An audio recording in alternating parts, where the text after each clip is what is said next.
বাবা মায়ের কথা শুনলে কি মেয়েদের সংসার ভেঙে যায়?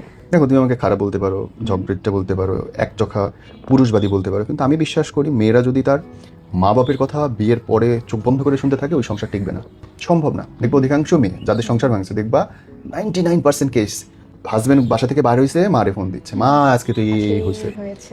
মা ওই পাশ থেকে কান পড়া দিবে, এত বড় সাহস দিয়ে জামাইয়ের নামে কেস করে আজকে আসলে জামাইরে এটা করবি, এইভাবে গালি দিবি, জামাইরে শাস্তা করে রাখতে হবে, লাঠির আগে রাখবি, জিউবার আগে রাখবি, বাজে কথা বলবি, জামাইরে শাস্তা করবি।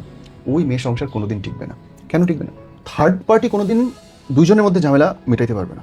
সে জানেই না যে তার হাজবেন্ডের ইমোশনটা কোন প্যাটার্নের, না তার হাজবেন্ড কোন জায়গায় কি রিয়াক্ট করে, তার চোখের দৃষ্টি কি হয়, অন্তরের অনুভূতি কি হয়। সে মা, সে নিরপেক্ষভাবে শুধু তার মেয়েকে সাপোর্ট করবে, মেয়েকে বড় করতে চাইবে, শক্তিশালী করতে চাইবে। হ্যাঁ ভাই, সংসার শক্তিশালীর জিনিস না, কিন্তু ফাইটের জিনিস না, লতায় পাতায় মিশে থাকে। কম্প্রোমাইজ, স্যাক্রিফাইস, আমি বলি কম্প্রোমাইজ স্যাক্রিফাইসও না, এটা প্যাটার্ন।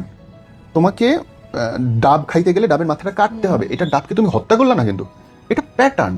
তোমাকে সংসার করতে গেলে দুজন শক্ত হইতে হবে না, লতার মতো মিশে থাকতে হবে, স্বর্ণলতার মতো। সো যেই সব মেয়েরা অন্ধভাবে মা বাপের কথা শুনে সংসার ইমপ্লিমেন্ট করে, ভাই তোমার সংসার আজ হোক কাল হোক ভাঙবেই। মাকে ফোন দাও, এভরিডে ফোন দাও, জিজ্ঞেস করো মা কেমন আছো, ভালো আছো, ওষুধ লাগবে কিনা, মা আমি এটা হইছে কি করব। সাবধান বোন, কইরো না। তোমার সংসার ভেঙে গেলে সবাই মাথায় হাত বুলাবে, কেউ মাথার উপর ছাদ হবে না।